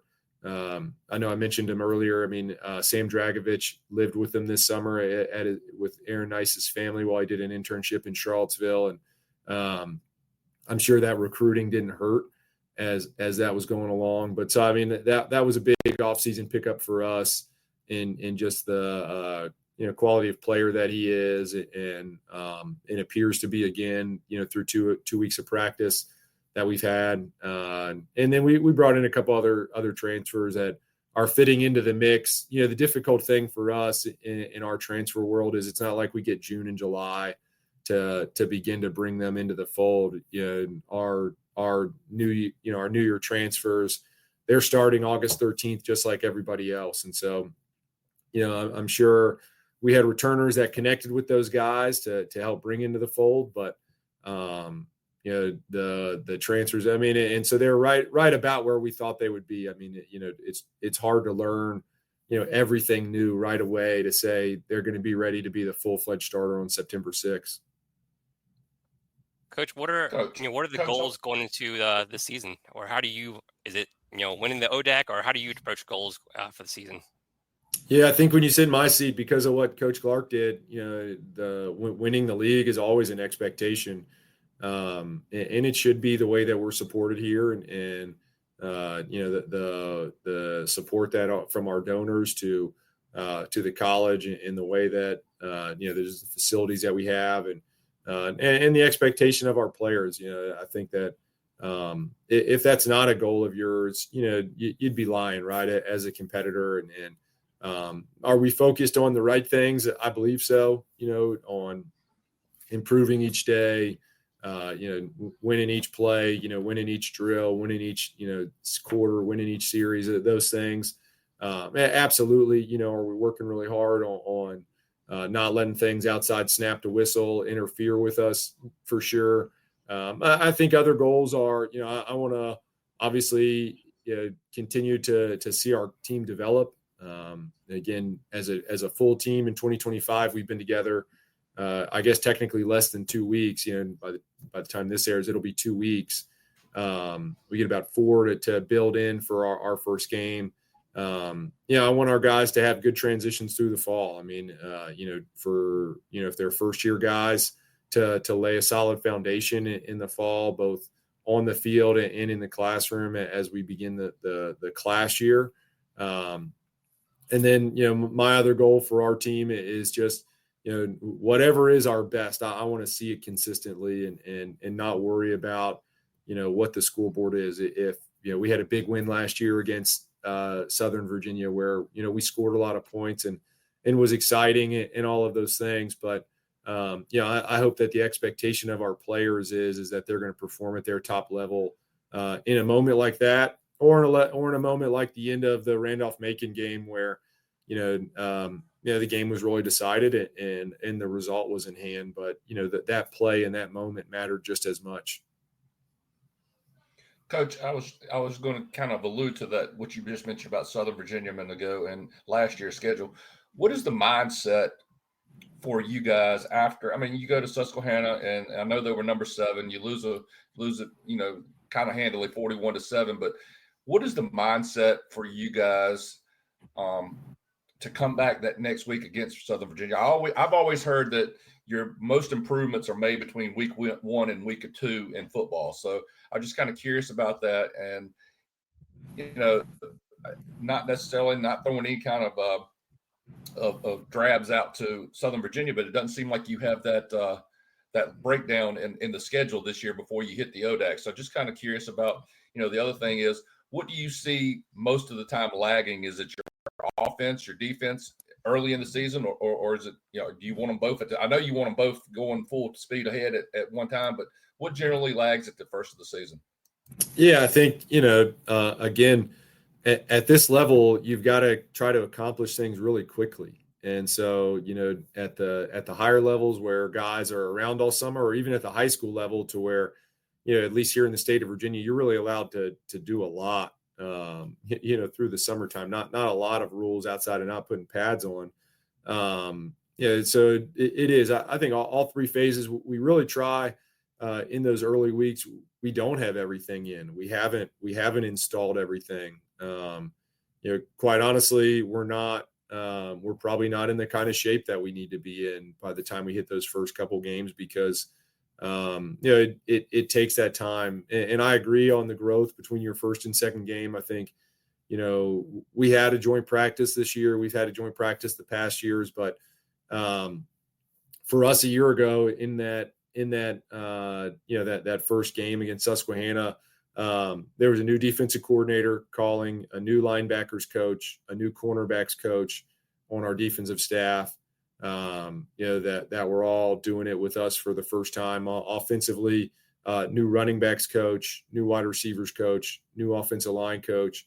And so, all of those things were new as we got into that week 1. I think there was a little bit more comfort as we got into week 2 with each other and how we're going to operate in game. And there are standard and expectations that you talk about, but, what's the communication going to be like when things aren't going well? Who's going to talk too much on the headset? Who's not going to talk enough? Who's going to be caught being a spectator instead of, watching your specific area? Are they giving you the information that you're expecting in my role as the head coach? Whether I'm listening in on the defense, obviously communicating with the offense. We had a new special teams coordinator. And so, all of those things were really kind of folded into that beginning of the year. And in Southern Virginia, I mean, it hit. We made some really big plays early on. We made some big special teams plays, and we made some big plays. It was just big plays across the board in all 3 phases. And when you can get that spark, I think it just really helped, and that snowballed into, everybody having that belief as everybody got out there. The cliche saying now is everybody eats, right? That's what the players will say. And guys were hungry. It was a home game. It was our home opener. There was just a lot of anticipation as we went into that moment. Things are a little different this year. We returned our entire staff. We've had a whole year to be able to work together, recruit together, and mesh much better than what we had. And, again, for our players, I think that helps with the teaching while you are trying to do things expediently. They're not learning, other than the new players, they're not learning who these coaches are, how they're going to be coached. For some returning players, hey, I'll be honest, they probably had a little bit more knowledge of parts of the defense than what some of our new coaches had at the moment. And so, I think there's all those factors that play into, early season starts. Hey, regardless, it's not going to matter, come 10 o'clock on September 6th. We can talk about whatever factors we want, but, our performance at that point is going to be judged for the first time. Coach, I know you were All-American at JMU and you're used to, calling out the orders on that line and stuff, but, kind of alluding to what you just said on that headset, and I'm just curious to know, are you that spectator in allowing your coaches to make the calls, or does everything filter down to you to make that final call? Yeah, well, offensively, I call our offense. And so, for that one, that one's pretty simple, right? I mean, there's a lot of input from our staff. Situationally, obviously we've prepared for it. So I'll get reminders, I'll get, we'll get the information that we need through that. Defensively, I would say I'm a spectator. I mean, I know our defense well. I know the calls that I want to see. If there's an explanation, I'll jump in on that. Really same thing special teams wise. In a lot of these things we've thought out, we've gone through, continually through conversations in our office. What would we do? And, what are we going to do in this scenario? What's going to be our call here? And a lot of it, as I get to those phases is just, confirming that people are looking in the right places. And, again, not being a ball watcher if that's not your role. So that our coaching staff, while we have video replay on the sideline now, I think that that firsthand initial view of the play is really important to confirm, or, look back at the video replay and go, okay, this is what I thought I saw. I saw something similar, but, maybe this person was out of their gap. This person blitzed, and then how can we better communicate using that information with the players on, what they're seeing. And because, ultimately, hey, they're the ones seeing it firsthand. Well, Coach, we always end with this last one here.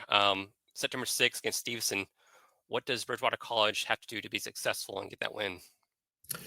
Yeah, I mean, obviously, I mentioned all three phases. I mean, we got to be good on offense, defense, and special teams. This Stevenson has been a really good program, like I mentioned, in the history of Coach Hoddle's time, and he started it and has built it up. And so, we do have to be able to run the ball effectively. I think that'll be really important for us. And then stop the run. And I think more than just the intermediate gameplay, when you run the ball effectively and you stop the run, there's a confidence that builds throughout your team, right? And so, especially as you're able to stay on schedule and probably offensively, defensively, that's the better statement there, right? You want to keep your team on schedule. You want to keep the other team off schedule, and so that confidence can build. We also need to know that, there's going to be moments that we're not in positions that we want to be in, and we have the ability to overcome them. And then finally, we're going to be in some bad positions. Let's not make a negative a double negative. Let's not make bad worse. And so, if we happen to get into that scenario, let's say it's 3rd and 12, let's not make it 4th and 17 because we give up a sack. If it's, if they happen to get a big play, right, let's tackle them and make them snap it again. And, if it's a special teams thing, hey, we drop the ball, let's recover it. Right. And so, I think those are things that you're looking for, where there's going to be some bad plays that happen. Let's not, bad plays don't have to turn into catastrophes. And, you don't need to make it one negative into two. It's definitely one of those ones like, 2 wrongs definitely make a bad thing. So let's not make it, a wrong. Let's add a right after it. Coach, my last thing is I'm conveniently out of town September 25th through September 30th. I'll be out in Vegas watching the Raiders and the Bears play. I just wanted to ask you, just if you can find it in your heart, take it easy on them. Take it easy in Danville. Enjoy Danville, but take it easy on the Cougars this year, okay?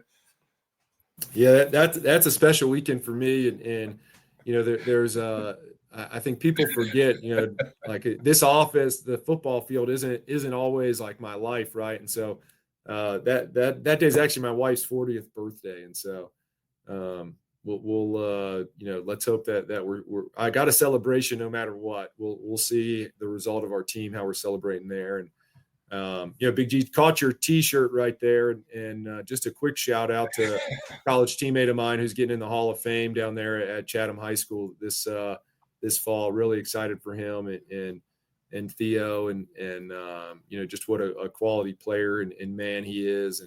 And so just as I saw that shirt, really that came through my group chat. It came in from practice one day and had about 22 texts, and I'm going, gosh, man, what went wrong? Everybody that I'm with that something could go wrong with, is right here with me, or, maybe you're worried about a family member, and there's a group of about 9 of us that we're all college teammates that are in a group chain. And Theo didn't even release it. He didn't send it out like, hey guys, look at me.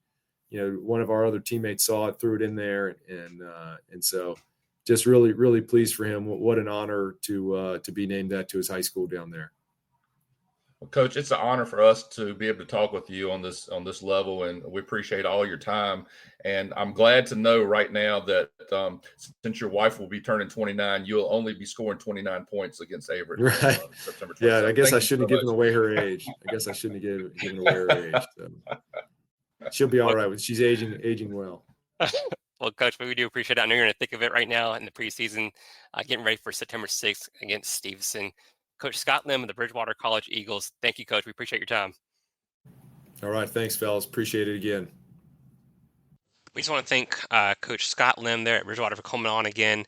Like I said, this is our second time speaking with him, and both times have been a delight to speak with him. And we wish the Eagles all the luck, even coming from an EMU grad. Wish them luck on Saturday. But next, we have our last interview with Guilford head coach Brad Davis, who's been there for quite some time, who and just seems to bleed Guilford colors. So the guy loves his college. But yeah, here is Brad Davis at Guilford College. All right, so District 2 Sports Podcast, and we continue our ODAC season preview here. And we got a familiar face back on the show. Is Guilford Quakers head coach Brad Davis returns for his second appearance on the podcast. Coach has been working to fire up the Quakers in Greensboro and get ready for another season there in the ODAC. Coach, how's it going today? It's going good. It's we're getting into I want to say it's about 2.5 weeks of camp so far. We've got a inter squad scrimmage tomorrow. Things have been well. We've got defenses flying around, making big plays.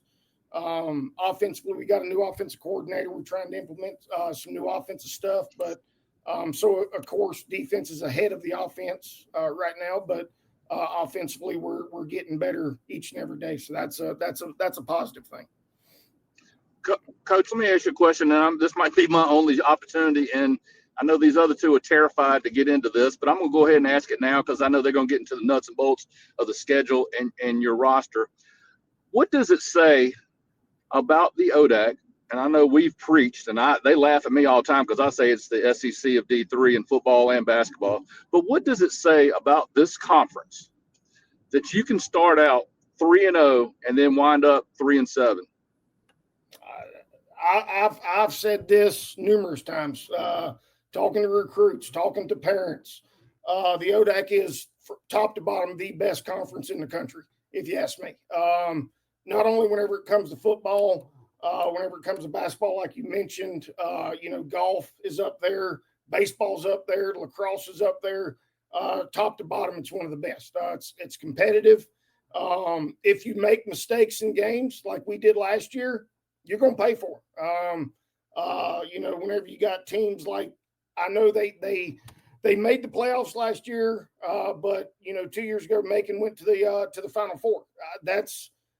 Whenever you're playing teams week in and week out with that type of competitiveness about them, and not only competitiveness, just downright good football players, good hard-nosed football players, you're gonna have a tough go at it in conference. And like I said, if you make those mistakes, other teams are going to capitalize on those mistakes.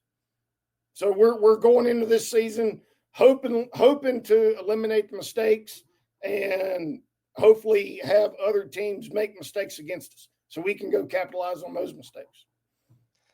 Well, Coach, this is the part where I said I'm gonna take some heat off you, because we're following you guys. We interviewed you last year, and we got so excited. You guys were 3-0, and we're like, oh, they're 3-0. They're gonna win every game this year. And then, of course, you've got the ODAC, and that's on us. That's the ODAC, the District 2 Sports jinx there. So we apologize for that. But one of the reasons I think maybe you guys struggled a little bit is you started a freshman quarterback last year, in Cam. What have you seen in the offseason for him, and do you project him to mature this year for his sophomore season? So, I mean, if he listens and watches this, he's going to get mad about what I'm about to say. In the off season, he did a great job in the weight room, but during spring practice, he struggled. He struggled mightily. But I can say right now in preseason camp, he is, he's taken steps forward of growing as a leader, growing as a quarterback. He's accepting competition because we've got two other guys that are kind of breathing down his neck a little bit, and he's just taking steps each and every day. Now, he did not start out last week's inter squad very well. I think on the third play of the game, he threw a pick six to arguably our best corner. But it is what it is. But he's got better day in and day out of this week going into another inter squad scrimmage tomorrow. And Coach, you were a lineman back in the day when you played there as well. But I think you guys started. You had some freshmen, or maybe some freshman sophomores on the line, or some young guys on the line. How's your line projecting this year, and how much do you pay attention to that in practice as well? Oh, I still coach the offensive line. I'll say it to the day that I'm not coaching anymore. The offensive line's my baby. I hate to say it, I can't trust anybody else to coach it the way I want it to be coached. But from last year, we actually were pretty old on the offensive line last year. We lost 4 starters due to graduation. One of those starters could have came back this year. He was a junior last year, graduated early, which is kind of a feather in his cap that he did what he was supposed to do and but graduated early to move on. But we ended up losing 4 starters from last year's offensive line. This year, we're going to be very young. This year, we're probably going to have anywhere from at least 1 freshman starting to 2 sophomores starting and 2 juniors. So we won't have a senior on the offensive line at all, based off what I'm seeing in practice right now. Now, we might have a senior get into the mix into a rotation, but right now we're going to be super young. But I think our offensive line has produced a lot of good things this camp. With the new offense, they've accepted the new offense. It's different from what we did last year, completely almost. So they've accepted it. We've been kind of taking it on the chin at times, but they've gotten better each and every day. You are, for a young man, I guess you're considered a graybeard here in the ODAC, but I'm just kind of asking over, what have you seen? I guess this is twofold. What have you seen different in the conference in D3? And then have you had to change your coaching philosophies at all? Throughout my time in the ODAC, it's been almost a roller coaster ride of whenever I first started in 2004, Bridgewater was the team. They in 2001, they go and play in the Stag Bowl. They were the team. Then, Guilford, we started to kind of produce a little bit more, getting up to the 8-2 ODAC title, 9-1, losing out to Washington Lee, who went undefeated. Washington Lee had some time in there. Hampden-Sydney's had some time. But now it's like, to be in the ODAC and to be competitive, you got to do something against Randolph-Macon. You got to be able to play Randolph-Macon hard. You got to be able to play Randolph-Macon good. Changing coaching philosophy? No, not really. As a young coach, I used to be very fiery, getting on kids, grabbing them by the face mask and Not necessarily cussing them out, but, telling them, hey, this is what you do. Kids have changed. Some kids nowadays will shut down if you do that. So the biggest thing is just kind of, as a head coach, it's getting to know your players as much as you can. As strictly as an offensive line coach, it's like, I got to know 20 to 25 guys. As a head coach, it's like, now I got to get to know everybody from the best player down to the 130th player, to know their names. So in that sense, yes, but coaching philosophy, no, we're still going to base everything on respect. We want to respect everybody. We want to come out, play hard. We want to be the most physical team on the field. And that's some of my philosophy that I had whenever I was an offensive line coach. So that's kind of taking that offensive line mentality and moving it over to the head coaching realm of things. Coach, I want to ask you, in the offseason when you're plugging in new coaches and whatnot, what are you looking for? Are you looking for a certain scheme fit? And then what kind of led you to hiring Josh Baker there for the offensive side? So hiring Josh was he knows the ODAC. That's something that we wanted to go find somebody that's going to bring not only some ODAC knowledge, but also some fresh ideas. He had some very good. He interviewed well. We had another guy that was gonna try to interview. We did a Zoom with him. He was a Limestone guy, and with Limestone shutting down, he was just looking for a job. I don't think if we would have went with the other guy, I think he would have been a 1-year rental. I wanted somebody that's going to stick it out and develop these kids, but also bring in those fresh ideas of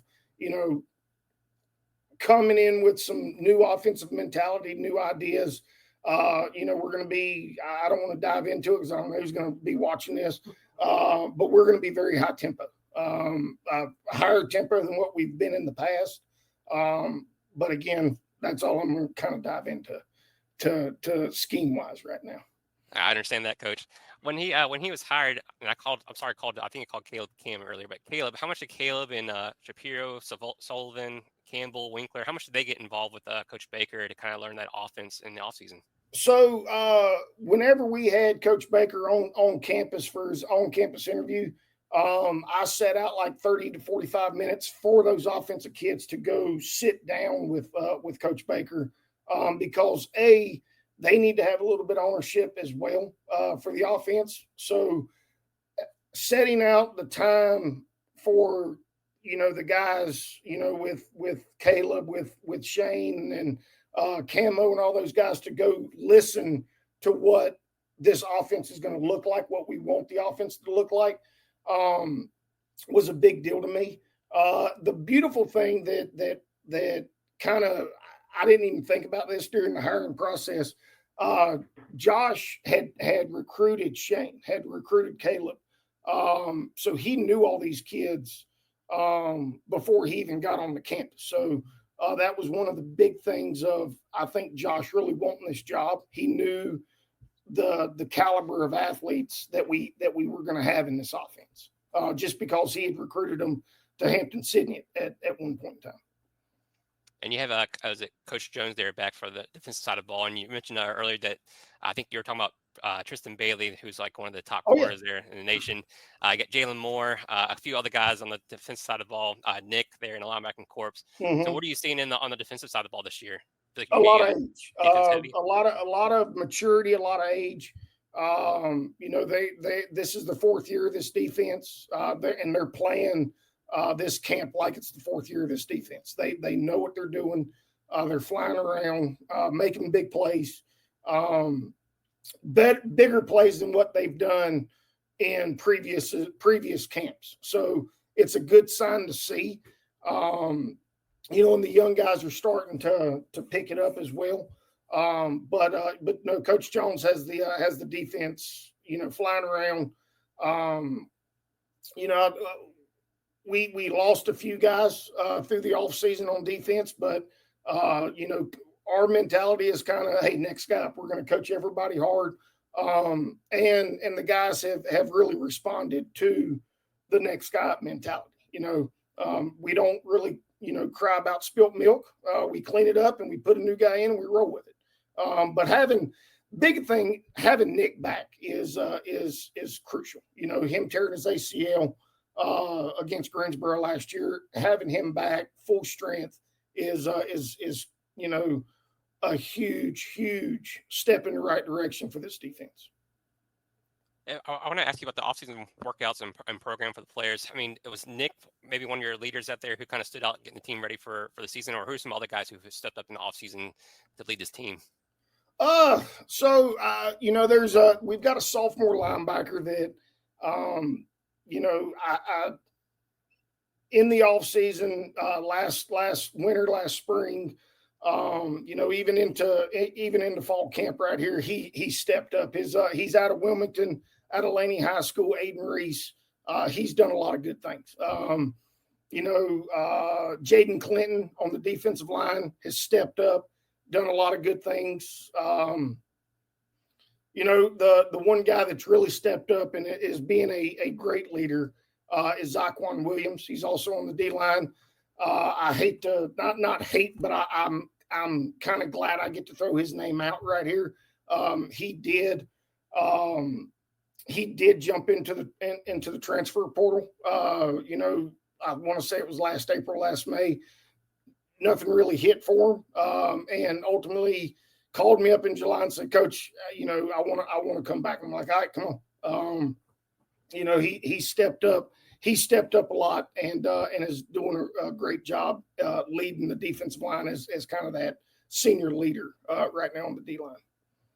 And Coach, correct me if I'm wrong here, but I believe you returned 3 of your 4 leading rushers. I think Malik Woodard transfers out, but Evan Sullivan. Malik actually came back. Oh, nice. Awesome. Yeah, so he actually came back. He called me the first day of class and said, "Coach, I'm back." I said, "Well, why didn't you call me earlier?" But he's dealing with an ankle injury. He'd hurt his ankle over the summer, but he is back. Josh Campbell's back, as well as I'm having a brain fart right now. Caleb was one of the leading rushers. Evan Sullivan coming back. Evan's really kind of stepped up this camp and is doing a lot of good things. So. Awesome. Yeah, I was just going to ask, what it means to get those guys back in the new system, and how explosive this rushing attack can be this year with those 4 guys returning. Well, I mean, it's going to be I don't want to count my chickens before they hatch by no means. I do know that, but here in camp we've had a lot of explosive runs. But again, kind of putting the defense up on a pedestal, the defense being 4 years into it, I think we just finished up our 13th practice with this offense. So again, it's kind of slowly but surely getting up to speed with our defense. Our defense does a lot of stuff, a lot of twist game, a lot of blitzing. So it's been a process, but it is getting a lot better each and every day. Coach, just a curious question for you personally. I've talked to some other coaches about how they handle the off season after a tough year or after just a long season, whatever. How have you transformed from your year you started as a head coach there to now? But how do you kind of handle the off season? Do you think about it for a little bit and kind of get over it and move on, or is it something that sticks with you for a while? I would say we do exit meetings about a week after the season. And after I'm through with these exit meetings with all the players, I move on. Because at that point in time, it's a new year. Get into the weight room. Get stronger. That was our downfall a little bit last year. We were not a very strong football team, but we'd only had our strength conditioning coordinator for not even a year at that time. So he hadn't really got to implement his stuff. So last off season, or I guess the off season before the 2024 season, I want to say we might have had 5 guys squatting over 500 pounds. That, as a college football program, that's not ideal. This past off season, we took that number up to, I want to say it's 23 guys now in the program squatting over 500 pounds, some of which are squatting 600 pounds. So the guys really owned what we do in the weight room. And it shows out on the field right now. You know, we're moving bodies. You know, whether you're a defensive lineman with a bull charge, pushing an offensive lineman back, or you're an offensive lineman, you know, drive blocking a D lineman, we're pushing bodies. And that's something that's good to see, that, you know, even with this new offense, it's a lot of one-on-one solo type of blocks in a sense, you know, trying to create double teams, but are you able to create the double team? Yes or no, but it's going to be a lot of one-on-one stuff. And again, we're pushing bodies. So that's a good thing to see. Coach, what excites you most about this 2025 Quakers team? Is it a certain position group or a player, or just kind of overall? The overall group of guys, they're just downright good kids. We got, I think, of all the teams that I've been with in my time here, the character of this group is by far exceeding any group that we've had. Just doing the right thing, doing well in the classroom, doing everything that we're asking of the guys out on the field during practice. They're just out there working hard. They want to be good, just like us coaches want us to be good. And I think we got good leadership now too. I think our leaders within the program, they're not gonna, you know, if something goes bad, dip their head. We're just gonna keep plugging along. And that's one thing that we've kind of always had is something goes wrong, the daggum Titanic sinking all of a sudden. You know, I don't think we have any of that going on right now. Coach, looking ahead to 2025, this upcoming season, you guys obviously, you know, opened up with Greensboro College there at home for the Soup Bowl. You know, how important is that rivalry to get that first win, start the season off too? Oh, it's to me on August 29th, it's the biggest game of the year. Now come November 6th at 10 o'clock after that game, well, Methodist will be the next biggest game of the year. But just the one thing about the Greensboro game, and you know, I played in it, I've coached in it a lot of games within the ODAC and even against Methodist in our other non-conference game, you only really get bragging rights for that day. You know what I mean? We go out and beat Methodist. Okay, we have bragging rights for that Saturday. The Greensboro game, you get bragging rights for 365 days out of the year because our kids are seeing their kids constantly.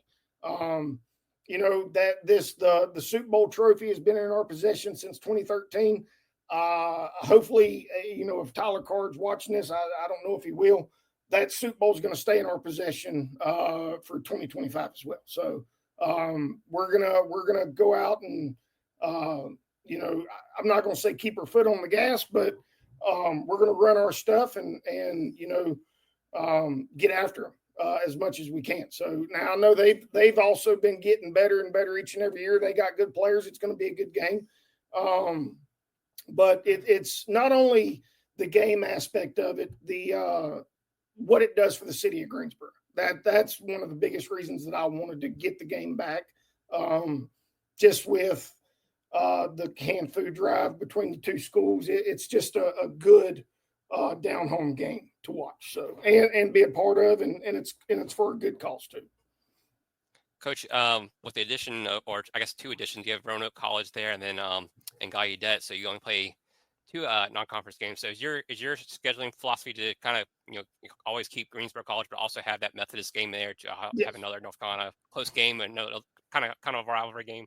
Yes, sir. And, I mean, it's just location is key. Recruiting comes into play with that sometimes too. Of, you know, beating Methodist, we then kind of own the eastern part of the state. You know, beating Greensboro, we don't really compete sometimes with Greensboro in recruiting. A lot of our stuff, that guys that we compete with in recruiting is, you know, the D2s of North Carolina. You know, and there's a lot of them.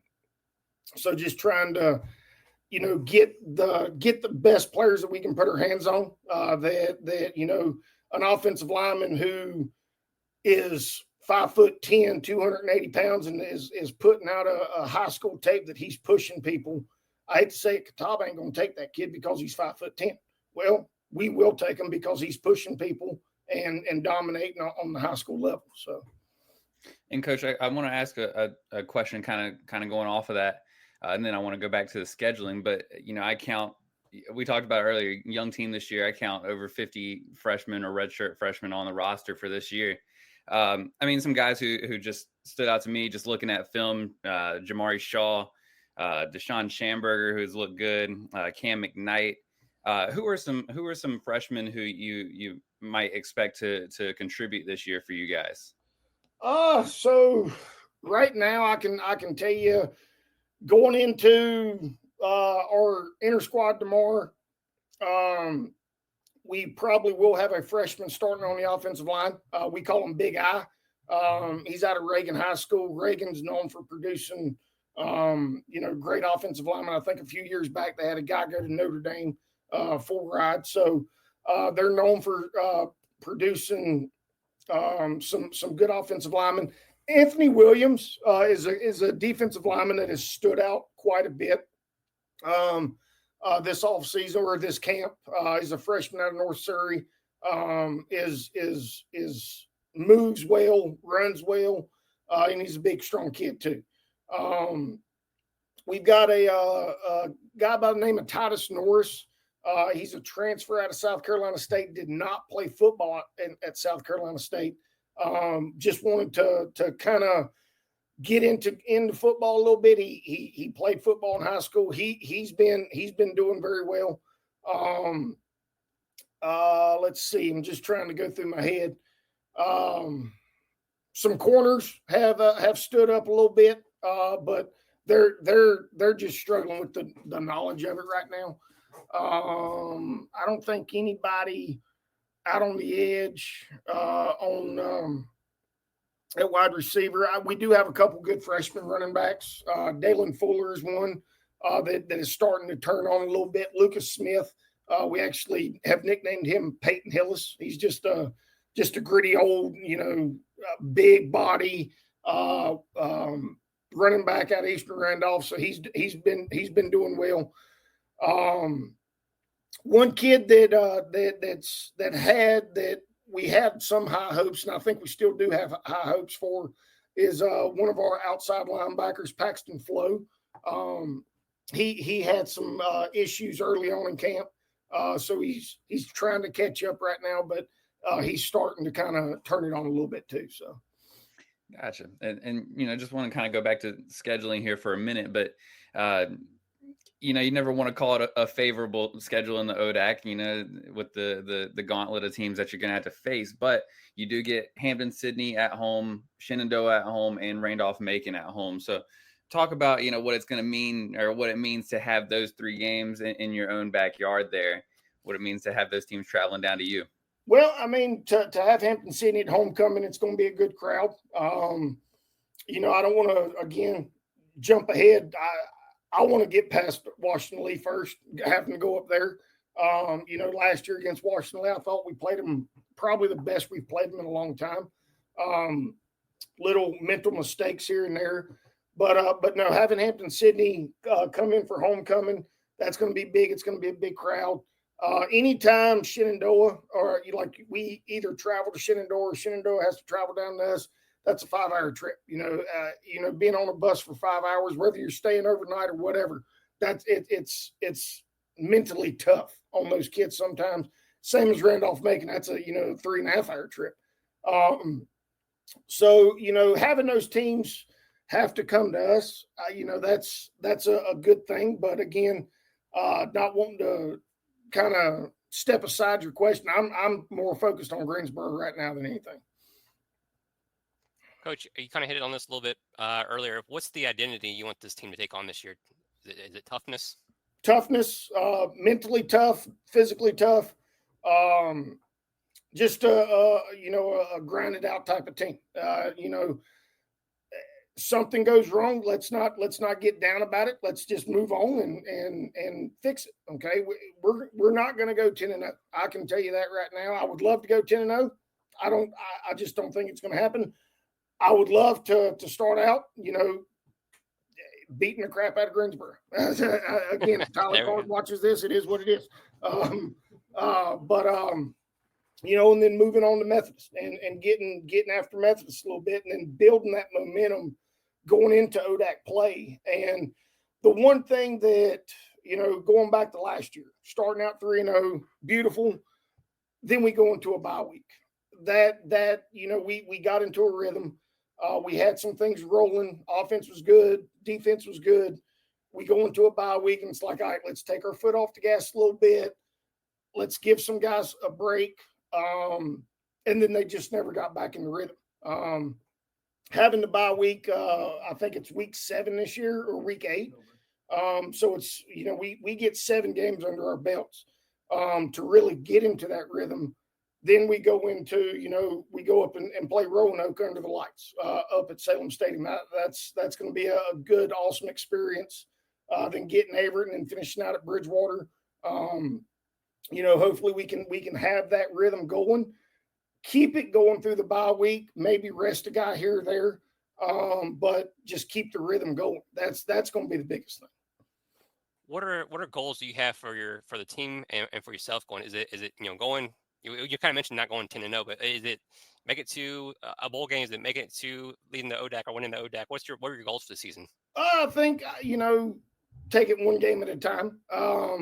Beat Greensboro, move on to Methodist, beat Methodist, and I think the ultimate goal always is to win the ODAC. That's the ultimate goal. But again, with the teams in the ODAC, sometimes that could be a far-fetched type of goal. I think in the coaching staff right now, in the coach's office, we want to make the Chesapeake Bowl. That's our big thing. We want to be one of the top 3 teams in the ODAC. If not first, second, or third.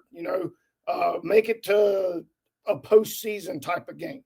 Give the kids the ability and the experience of going and playing postseason football. And I think we've got a good thing going right now, going through camp. That these kids are working hard, and they see the goals as well.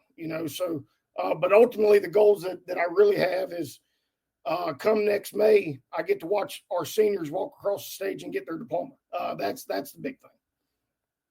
Coach, we talked about this earlier before we got on here. I think you've been at Guilford for 22 years now.